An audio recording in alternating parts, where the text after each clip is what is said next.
Ya, halo apa kabar? Saja Anda menyimak berita Medan. Bersama saya Ramaditya Domas, sejumlah berita menarik akan kami sajikan untuk Anda. Berikut 3 berita utama hari ini. Rumah Sakit Umum Daerah Julham Kota Binjai dilaporkan seorang pria yang ibunya meninggal usai cuci darah.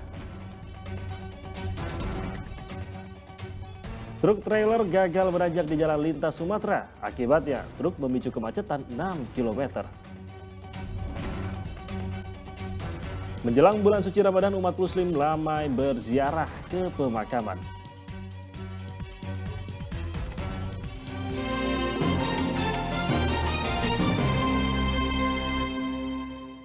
Jadi kita ke berita pertama, diduga melakukan kelalaian yang mengakibatkan pasien meninggal dunia. Rumah Sakit Umum Daerah Julham Kota Binjai dilaporkan seorang pria yang ibunya meninggal usai cuci darah.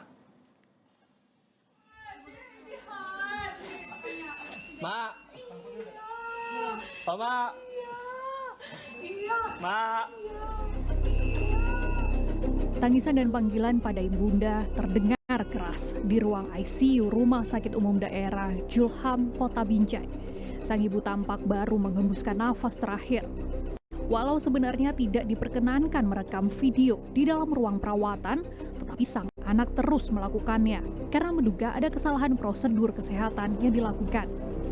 Sang anak menduga ibunya, Rantam Boru Ketaren, meninggal karena kelalaian yang dilakukan tim medis. Video ini viral karena sang anak memperlihatkan mesin hemodialisis atau mesin cuci darah yang telah mengeluarkan suara alarm karena kekurangan air. Akhirnya pada Senin sore, sang anak menyampaikan protes dan gugatan hukum pada pihak rumah sakit. Saya yang membawa ibu saya dalam keadaan sadar, dalam keadaan sehat, dalam keadaan bisa berbicara, bisa makan, bisa minum. Beberapa menit kemudian saya di sana sudah dinyatakan meninggal. Dengan spontan saya mengatakan ke petugas HD, mama saya meninggal karena no water kan. Mesin klan itu mengatakan no water. Alarm sudah berbunyi, saya bilang. Dan saya meminta pertanggungjawaban secara hukum perdata dan hukum pidana terhadap manajemen, direktur rumah sakit, kepala ruangan, dan petugas HD yang melaksanakan cuci darah tersebut.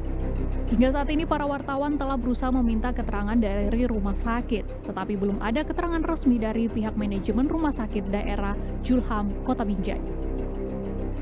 Muhammad Hamdan melaporkan dari Medan. Iya, sebuah truk trailer gagal menanjak di jalan lintas Sumatera yang berada di Kabupaten Tapanuli Selatan. Akibatnya, truk bermuatan alat berat itu memalang badan jalan dan memicu kemacetan hingga 6 km jauhnya.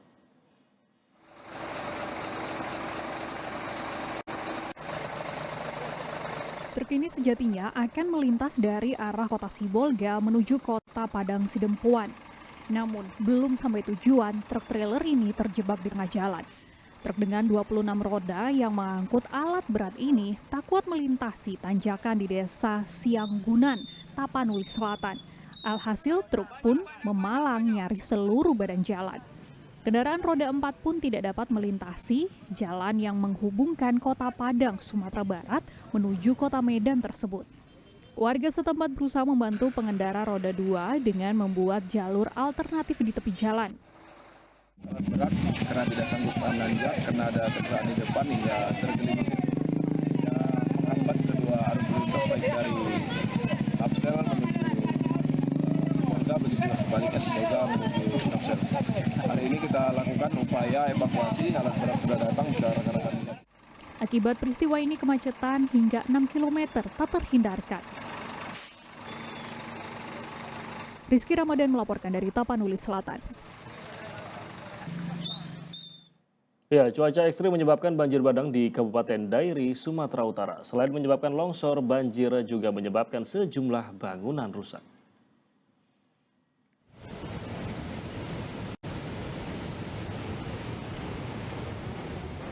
Luapan air bercampur lumpur menerjang permukiman warga di Desa Silalahi 2, Kecamatan Silahi Sabungan, Kabupaten Dairi pada Selasa pagi. Akibat terjangan banjir bandang, 5 bangunan rumah warga dilaporkan mengalami kerusakan. Tim gabungan BPBD dan Polri masih berusaha membersihkan material balok kayu dan bebatuan yang menutup akses menuju wilayah ini.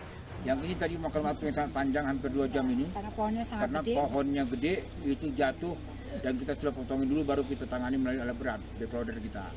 Mudah-mudahan ini sebentar lagi akan selesai, kita masuk di titik longsor yang kelima. Hujan deras dengan intensitas tinggi juga mengakibatkan jalan provinsi di wilayah ini tertutup material longsor di sejumlah titik.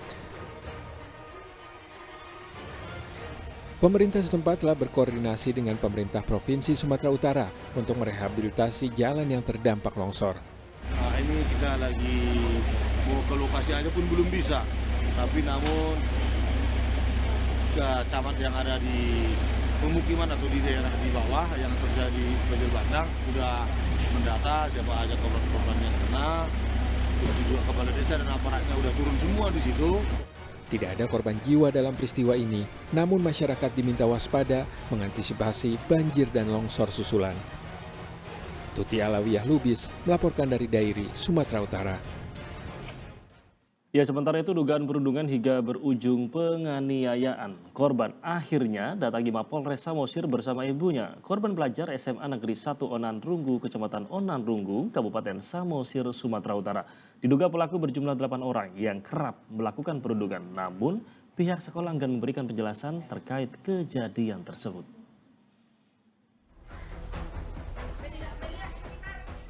Kisah perundungan pelajar terjadi lagi. Kali ini menimpa seorang siswi kelas 1 SMA di Onanrunggu, Kabupaten Samosir. Siswa berinisial FGS mengaku telah berkali-kali menjadi korban perundungan oleh kawan-kawannya sejak Agustus tahun lalu.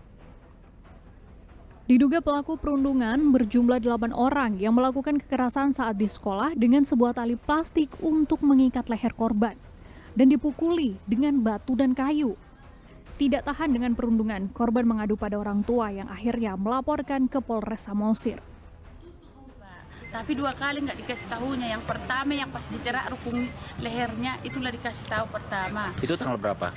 Sebelum 17-an lah itu kurasa Pak. Lupa juga saya kan. Itu berapa orang pelakunya? 8 orang juga, tapi yang menarik. 5 orang Pak. 2 orang katanya memasukkan tali ke lehernya, baru 3 orang menarik, udah sekongkol lah orang ini. Saya merasa karena bully pada anak saya, terjadi tekanan yang kuat. Itulah membuat anak saya jadi drop. Bukan hanya fisiknya yang terganggu, tapi kejiwaannya. Keluarga berharap pihak kepolisian mengusut tuntas kasus ini. Ina Semara melaporkan dari Kabupaten Samosir. Ya, berita selanjutnya, kakek berusia hampir 70 tahun yang selama ini bekerja sebagai loper atau pengantar koran di Medan nyaris menjadi korban begal. Begal gagal merampok, namun korban terluka akibat jatuh dari motor.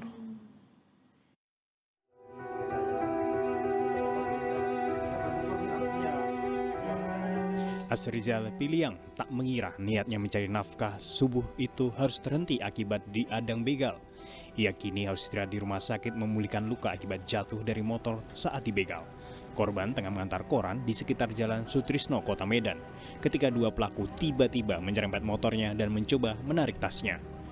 Mencoba mempertahankan harta bendanya, Asrizal pun terjatuh dari motor. Beruntung, matahari mulai bersinar dan membuat pelaku memilih melarikan diri karena jalanan mulai ramai. Nggak ada melawan, cuma melawan. Orang saya tiba-tiba ditarik tas saya dari samping. Nggak ada melawan saya itu. Ada bawa senjata mereka, Pak? Kalau nampak saja kan terus langsung jatuh, oleng. Jumlahnya ada berapa orang? 2, dia goncengan, yang belakang itulah yang dari tas saya itu, tali tas. Polisi masih mencari barang bukti termasuk video kamera pengawas di sekitar lokasi. Penyelidikan yang sudah kita lakukan mencari semua CCTV di daerah tempat CCTV di situ memang banyak yang rusak atau mati. Jadi kita untuk saat ini masih mencari di mana CCTV yang bisa menunjukkan siapa sih yang menarik tas dari Pak Azhar ini. Korban berharap polisi segera menangkap pelakunya karena khawatir hal serupa bisa menimpa orang lain. Muhammad Hamdani melaporkan dari Kota Medan.